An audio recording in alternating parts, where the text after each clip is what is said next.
The other day I released a video talking about Call of Juarez Gunslinger, perhaps one of my favourite first-person shooters. Despite being a part of what was at the time an established franchise, this game served to be an unexpected delight. But in today's video, unfortunately, we're not focusing on that absolute jewel. We're actually going to get to the bottom of how unexpected it truly was, as the game that preceded it, Call of Juarez The Cartel, released in 2011, was quite possibly at the time God's brightest dumpster fire. A game so bad the CEO of Techland, the studio behind it, called it a mistake. It received negative reviews left, right and centre. It was criticised for having insufferable characters.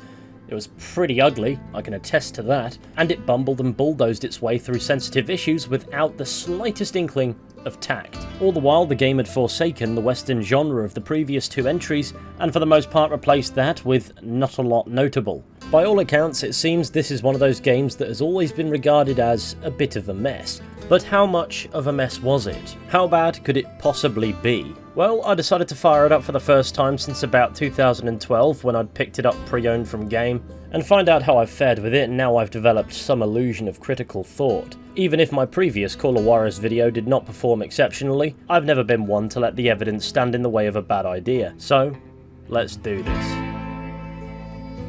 To begin with, let's touch down on the idea that this is the only Call of Juarez game to not be a Western, which is a bit of an oversimplification because it actually is.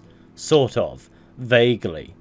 It's what's known as a contemporary Western, a neo-Western if you're feeling fanciful, and that's simply put a subgenre that uses Old West themes, archetypes and motifs, but bids to transplant them to a contemporary setting. I think Call of Juarez The Cartel attempted to package itself as a neo-Western more so than it actually accomplished it. They had the visage of a cowboy with Ben McCall, who wears the obligatory cowboy hat, complete with some jeans and a dusty coat, and the marketing, judging by the announcement trailer, hinged on the idea that the cartel are the modern-day outlaws. Ugh! Oh, here we go. I'll talk more about that in a minute because there is actually a talking point to unpackage there, but this announcement trailer gives you a good idea of how they were trying to promote the story they were telling here. It's the idea that times have in fact changed since the Old West, and yet similar problems still persist. What those problems are that the game is trying to highlight I couldn't tell you because it gets so caught up in its own need for constant violence that it devolves into little more than a surface-level, thumping America action thriller immediately. So this is the plot, or at least as much understanding of the plot as I could stomach before my cognitive abilities decided to check out. Following an opening sequence where we're shooting at cars on the freeway for what could possibly be no reason whatsoever, the story peels back a few weeks and gives us an exposition dump about how a Mexican cartel bombed the LA offices of the Drug Enforcement Administration and killed some people we never meet, leading to a joint task force between the FBI, DEA and LAPD, which is just 3 people. Kim Evans representing the FBI, Eddie Guerra representing the DEA, and Ben McCall, a homicide detective from the LAPD who dresses like a cowboy for some reason. He doesn't like foreigners and is a devout Christian. And this trio of conflicting personalities begin their mission of inciting gang violence, all the while embarking on a bloody warpath. How is sparking gang warfare supposed to keep people safe? I have absolutely no idea. But I suppose it is supposed to draw out this nondescript Mexican cartel, so it at least makes some sense and isn't necessarily wasted motion. And you also get a sense of what the game is trying to accomplish. These 3 actors on behalf of various law enforcement agencies are going to need to step outside the law quite profoundly to get the job done. And that would actually be the perfect segue to bring it in line with a neo-Western. However, what this game absolutely lacks is subtlety. While the gameplay has us shoot our way through a slew of nondescript criminals, it's also drip-feeding us a corruption subplot, where it's revealed that all 3 of our playable protagonists has their own underhanded agenda. This is supposed to play into the idea of lawlessness, and why this trio's lawlessness makes them the perfect trio to take down the cartel, and it's also meant to create tension and sow the seeds of distrust between the characters, as we can choose to play as any one of the 3 of them for the whole playthrough, which means for the most comprehensive playthrough you've got to play the game 3 times, yet nobody in their right mind is doing that. But any subtle building subplot is entirely lost when the game is constantly demonstrating these cops are objectively terrible at their jobs. They instigate gang warfare, they practically massacre an underfunded suburb, they put civilians in harm's way left, right and centre, often starting gunfights in densely crowded enclosed areas. They have a rolling shootout with a never-ending army of Hummers while driving on the wrong side of the freeway, causing explosions and car crashes left, right and centre before we can even factor the prospect of all of those stray bullets. They take a suspect to a basement where they use hanging as a form of physical and psychological torture. What are you trying to say? You're killing him! That's not me, lady. That's just gravity. They slaughter people in the name of their targets while undercover. Granted, they are armed by this point, but it's still not a great look. Then they illegally enter Mexico through some smuggling tunnels and raise hell there. It's mindless action film stuff in game form. You can take it at face value and enjoy it to a minimal extent, but attempting to subtly convey something you can also blatantly see makes its entire bearing on the narrative forced. Why should we care if Eddie Guerra is secretly a drug dealer when we already know he's a mass murderer? What's the value in Ben McCall sneakily stealing money to pay for a friend's medical bills because he's deep down a good guy, if his open actions portray him as a bloodthirsty lunatic? I did not come to bring peace, but a motherfucking sword. As for Evans, why should we be invested in this trio of maniacs being effective over her higher-ups' less cooperative agenda? If you're trying to tell a complex story about three characters who don't mix having to, why is the campaign an end-to-end rollercoaster of paper-thin death and destruction? Don't get me wrong, the gameplay you get from it is not terrible, nor is it off-brand for Call of Juarez. It's far from the best example of what it's trying to do itself, but it isn't necessarily the biggest flaw the game has going for it. But the storytelling is jarringly uncomplimentary. You've got this constant recurring objective of being underhanded, all to build up a plot twist you can simply say no to, while thoughtlessly carrying out main objectives infinitely worse. Surely the unexplored consequences of transforming every urban and suburban area we encounter into a war zone is a far more prominent character flaw for each of these protagonists than which rotten pies they may or may not be fingering. We don't need a subplot that everyone involved has their own stake they'd rather keep to themselves, when in the context of being morally grey, these cops appear to be participating in the collateral damage Olympics. And I'm not saying that chaos is the weakest link here. What I am saying is if you wanted to make the commentary, and whether what's being done in the real world to tackle the very real problems the game is trying, albeit poorly, to emulate, are actually effective, rather than giving us characters who are either too corrupt, too involved, or too bogged down in bureaucracy to make a clean slash at the snake's head, wouldn't it just make more sense to give more narrative weight to the unavoidable gameplay carnage, and how that comes with its own consequences, not all of which are positive? They could have made a point of how law versus lawlessness is a centuries-old problem, and in a way they kind of do. They showcase that this balance is chaotic, it's messy, in some ways that trying to help may in certain instances do more harm than good, especially if those helping aren't on the same page, but I perceive this game as unnecessarily overcomplicating its own story to achieve that very grey message. And in skipping over the thing that stares you in the face, to tackle the more subtle side that could easily have been the accenting, it leaves an unhinged crater in its wake refusing to connect the dots between somehow being able to accept that on some level we walk away from this story the good guys after practically leveling half of LA and then invading Mexico, with no thought spared for any collateral impact or indeed long-standing diplomatic breakdowns. The story, avoiding addressing the madness of the gameplay in any satisfactory way, results in it presenting a conflicting commentary, however unintended, to the ending of the actual story. That has a very the means have compromised the end feel. The unchecked shenanigans of the gameplay are very ends justify the means. So which is it? Yes, to explore either of those ideas you do have to challenge both, but it doesn't challenge either. These messages exist simultaneously. The opposing concepts don't interact. Not through a lack of intent to interact, I think they floated the idea maybe once, but the story does feel a draft away from cohesion at least. Now to move off of that, this game's characters are unlikably nonsensical. Our protagonists are meant to be conflicting personalities, representing different agencies. They're not supposed to click, they're not supposed to get along. The storytelling tries to convey that there is tension between them, and in the story there is, but the gameplay chooses to portray this as them becoming the ultimate dream team straight away. There's no point where their differing agendas cause them to lose, for the purpose of perhaps having a 3-player co-op experience, implying you know 2 people willing to play this game with you, at which point you may as well do the lottery. These characters have to work together quite well from the start. so the gameplay becomes limited in how it can present the tension the story wants to display. Ultimately, this co-op idea, if you ask me, is a bullet in the foot. It's very limiting in how these three characters can be explored as individuals, or even as representatives of their respective agencies. Because you can play as all three of them, and you're intended to play this as a 3-player co-op, which is an awkward number if you think about it, the protagonists have to share the screen at virtually all times, and since they're all concealing the extent of what they're truly up to, what their primary agenda is from each other, they're also concealing that from us. So all we get are the versions of themselves they do let shine through. Ben's an angry detective who dresses up as a cowboy for brand identity purposes. Eddie's a suave guy neck deep in illicit skullduggery, and Kim is a devoted federal agent. None of them are explicitly likable because we're only ever exposed to why they dislike each other. So we're not invested in the enhancement of that dynamic, whether that result in the development of a bond, or an ultimate confrontation where tensions boil over. There are moments where the characters teeter on the verge of actually having more than one dimension, but that bridge is reliably left uncrossed, resulting in very little in the way of depth to appreciate, and considering how gritty and morally grey the plot is trying to be, having unlikable main characters is a sturdy nail in the coffin. It's as equally out of place as the characters having no flaws whatsoever. Thankfully, the writing did not forget to give them flaws. As for the dialogue in this game, at times it feels quite a bit brain dead. There are many times in fight scenarios where one of your pals might blurt out,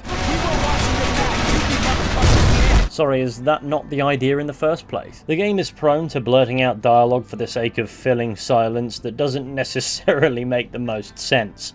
For instance, during the whole highway chase sequence, Ben might come out with this: Turn off that fucking siren, you're giving us away. Like he's not hanging out the window of the SUV with an assault rifle, in the midst of a high-speed chase/shootout already. I also find the dialogue to be quite incredibly vulgar. Now don't get me wrong, swearing is fantastic, it's a brilliant stress relief, but I don't know if it's my years making videos on this platform that has taught me sparing usage of strong language maximizes impact. If every other line of dialogue is expletive, it has no impact and becomes abrasive. I know I've run afoul of the wrong side of that fine line in the past, but there is a point where it just becomes default vocabulary, and the dialogue comes across less intelligent because of it. The excessive use in Call of Juarez the Cartel is quite grating. Not because I'm some good Christian that abhors the usage of these words, but because overutilization causes them to lose currency. Maybe not in daily interactions with your mates down the boozer. Fill your boots there, I'll even join in.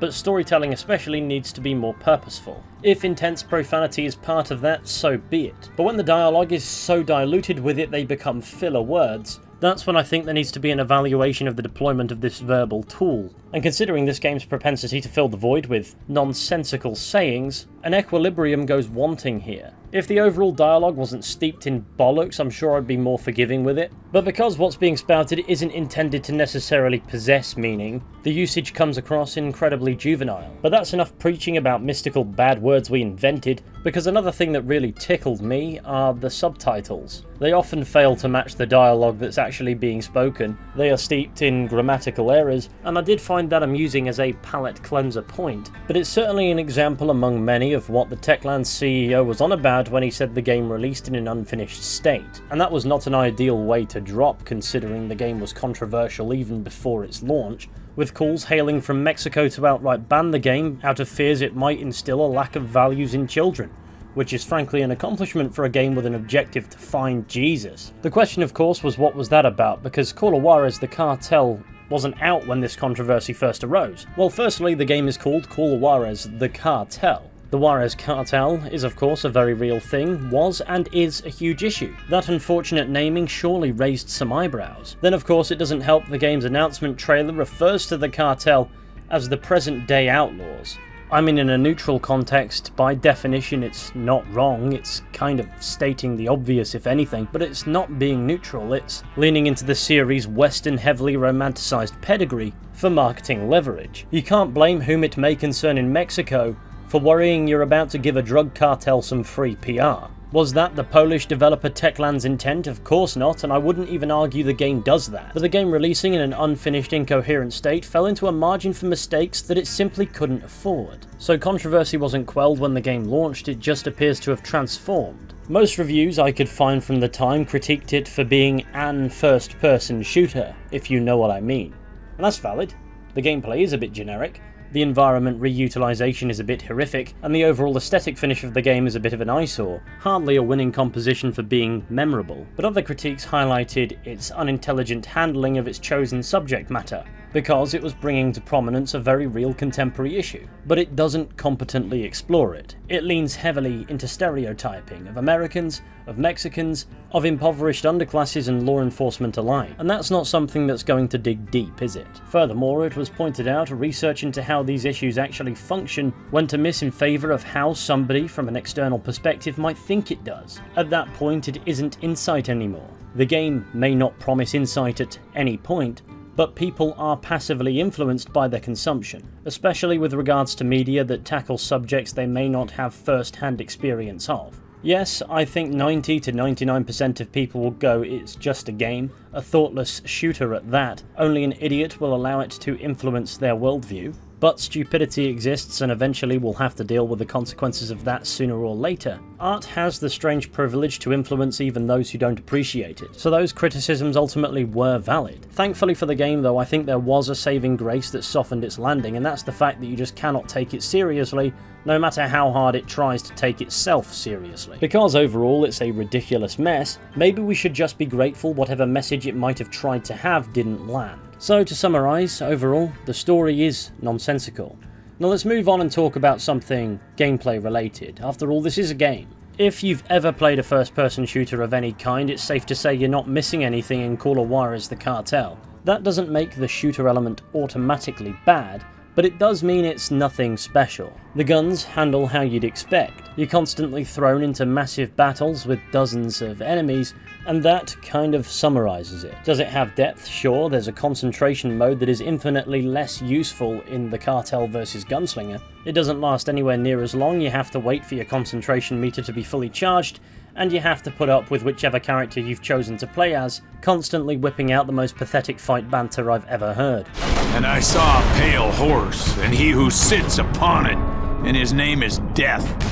And he has a bullet with your fucking name on it. You got a weak-ass hand, eh? You bet against the wrong vato, ese. Anything you say won't be used against you because y'all will all be 6 feet under, motherfuckers. It's fun at first, but it's constant, and they only have about 4 or 5 quotes each, so it does start to hurt. As for other aspects, well, you can choose which character to play as. I'm not sure there's a tangible difference, and I'm not entirely certain I care.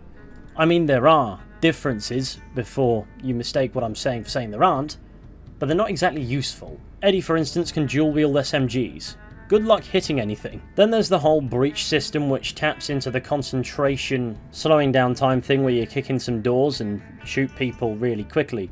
I have no complaints here, it's standard, it's good, it doesn't necessarily feel special, but it's useful.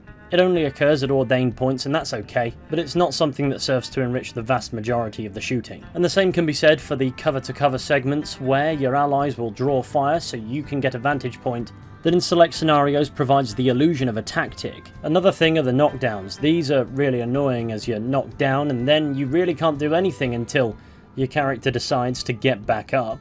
And these occur quite unpredictably. When you're facing helicopters, however, they can be a royal pain in the backside. And for some reason, the game does have a liking for helicopter boss fights. I don't know why. They keep cropping up, and every time they do, they're met with an even bigger sigh than the last time. Thankfully, they're not terribly difficult, they can just be a bit time-consuming. And that's Call of Juarez the Cartel's gameplay more or less summarised. I mean, there are some janky added fist-fighting mechanics, and of course beyond that the whole idea of stealing things without being seen by your partners. There's no consequences to being seen, you just don't get the thing. However, your frame of reference for whether or not you're visible to either of your partners are their cones of vision in your minimap, but being outside of that doesn't always mean they won't see you, so what's the point? As for the whole co-op aspect, I have no idea how that works. I'm probably the only person who's fired this game up in the past year, but you'd expect it to be a more satisfying experience than your AI allies that are quite hopeless. On the front of mission design, the missions do have a tendency to seemingly go on forever, they outstay their welcome, the environment reuse does get quite incessant, and the gameplay hardly ever reinvents itself to give you unique moments. And when it does, it defaults back to mayhem pretty quickly. Aesthetically, I'm not terribly fond of how this game looks. I mean, graphically, it just looks like an game circa 2011. But the overall art style is also a bit flat. For reference, this is what the main menu looks like. I mean, where's the soul in that? The subtitle font, for reasons I cannot explain, bothers me, and I find it incredibly hilarious that in every cutscene I'm reminded to skip it, with a highly invasive lower third that's been poorly placed and won't go away, telling me exactly what button to press to do that. As for the washed out colour palette, when done right it can be incredibly artistic, but when done wrong it just makes everything look the same. Slap a LUT on it, Christ. Now, one thing this game does have going for it is an absolutely banging score. Certain tracks were even reused in Gunslinger, so I'd never mark the game down on music. I'm pretty fond of it. It's the most soulful thing the game has. In fact, it's one of the only soulful things this game has, and thank God for it. It keeps you sane. But overall, the game does drive you mad because it doesn't have anything going that makes you want to see it through to the end. And the gameplay, though largely alright, didn't offer anything that wasn't better elsewhere. If it was combined with a story worth seeing through, putting up with it, even enjoying it, is logical. But for obvious, already outlined reasons, playing this is quite tough going. Having revisited the Cartel, I'm even more amazed that Gunslinger exists. As you can tell, back in 2011 the Cartel was not hugely well received, after which point Techland really needed a win, and Gunslinger was that win. It's artistically inspired, it's cohesive, it's fun, it's satisfying. Its gameplay is heavily story-driven, and its narrative is intended to make perfect sense. That game is a work of art in its own right, but by comparison to its predecessor, the Cartel, it looks like the bloody Mona Lisa. But it doesn't appear it was necessarily enough to save the franchise. There hasn't been a Call of Juarez game since. There do appear to be some fringe rumours circulating that there may be one in the future, but who knows? All I can say is, if there's never a Call of Juarez title again, I'm glad it went out on a high, and not whatever on earth this disaster was trying to be. If Gunslinger is any indication, I'm sure nobody is more aware of what went wrong with Call of Juarez the Cartel than Techland themselves. And it seems they learned from their mistakes pretty quickly. They tried something new that entirely transformed the meaning of the franchise, and then they listened to the feedback and returned us to that traditional Old West setting, and made a considerably stronger game for it. And I can admire that. But that's where I'm going to leave today's video, that despite this game's tomfoolery, it didn't define the series for long. I'd like to thank you all for watching. I hope you enjoyed. If you did, be sure to go ahead, leave a like, subscribe, maybe share the channel with your friends, all that wonderful stuff. It would, of course, be massively appreciated. I'll get around to doing Bound in Blood at some point. I don't know why I tend to do these sorts of retrospectives if you're feeling a bit full of yourself in reverse, but that just seems to be a thing that I do. But who knows, maybe down the line after we've seen past Bound in Blood, I might even dare a first playthrough of the original Call of Juarez. But look, with any luck, I'll be seeing you all very soon with another video at some point. Until next time, however, take care and goodbye.